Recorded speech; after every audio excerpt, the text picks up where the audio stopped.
बंदर और टोपी वाले की कहानी। एक समय की बात है, एक गांव में एक आदमी रहता था।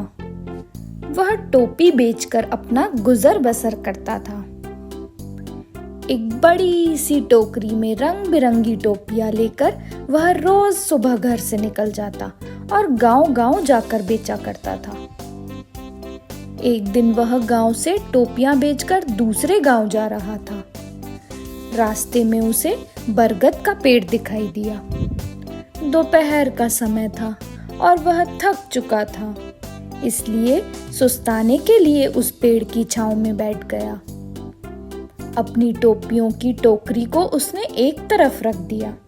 थके होने के कारण उसे नींद आने लगी और वह अपना गमछा बिछाकर उस पर लेट गया। थोड़ी ही देर में वह गहरी नींद में सो गया। उस पेड़ पर खूब सारे बंदर रहते थे। टोपी वाले की टोकरी देखकर वे पेड़ से नीचे उतर आए और उनमें से टोपियां निकालकर पहनने लगे। टोपियां पहनकर वे उछल कूद मचाने लगे, जिससे टोपी वाले की नींद खुल गई। उसने देखा कि बरगद के पेड़ के ऊपर ढेर सारे बंदर टोपियां पहनकर बैठे हुए हैं। उसकी टोपियों की टोकरी खाली थी। वह चिंतित हो उठा।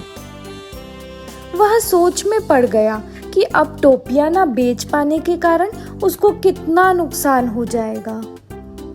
यही सब सोचते सोचते वह अपना सिर खुजाने लगा।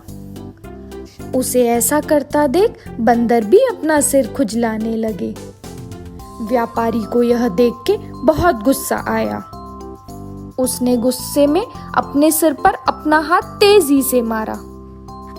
बंदरों ने भी अपने हाथ से अपने सिर पर तेजी से मारा।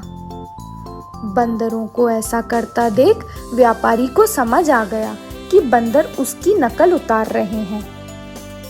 अब व्यापारी को एक तरकीब सूझी, जिससे वह अपनी टोपियों को वापस ले सकता था। उसने अपनी जिस टोपी को सोते वक्त सिर के नीचे रखा था, उसको सिर पर पहन लिया। बंदरों ने भी झट से हाथों में पकड़ी हुई टोपियां सिर पर पहन ली। अब व्यापारी ने सिर पर पहनी टोपी को जमीन पर फेंक दिया।